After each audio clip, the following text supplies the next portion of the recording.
Роман был моим близким другом, несмотря на то, что мы долгое время на ковре соперничали, начиная с 67-68 годах, еще когда брат Романа Гаврил тоже участвовал на соревнованиях.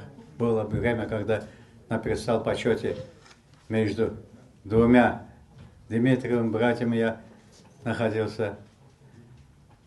И то, что Роман на ковре достиг самых высоких результатов, он и в жизни был прекрасным человеком, прекрасным в обществе был.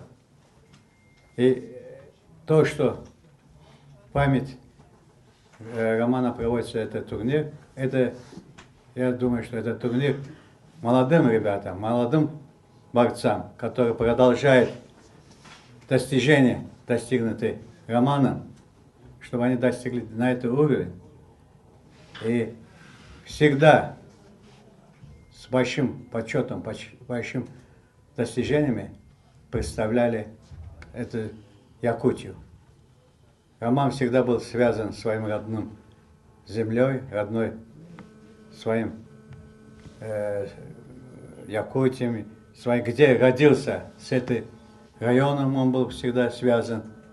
И вот сегодня вот то, что на родном республике, на родном земле проводится турнир, желаю, что этот турнир на всемирном масштабе достиг бы на больших результатов, чтобы здесь проводились бы олимпийские лицензионные.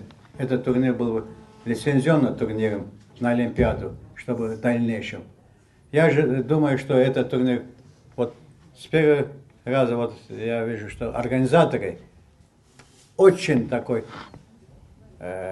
общительный, все вот друг друга организаторы даже одним взглядом друг друга понимают, что надо, все делается вовремя. Сегодня участвует 14, сказали, да? 14 команд. Каждую команду встречает, своевременно размещает, всеми необходимыми их обеспечивает. То, что гостеприимные места, музеи нас водили, это все оставляет. У нас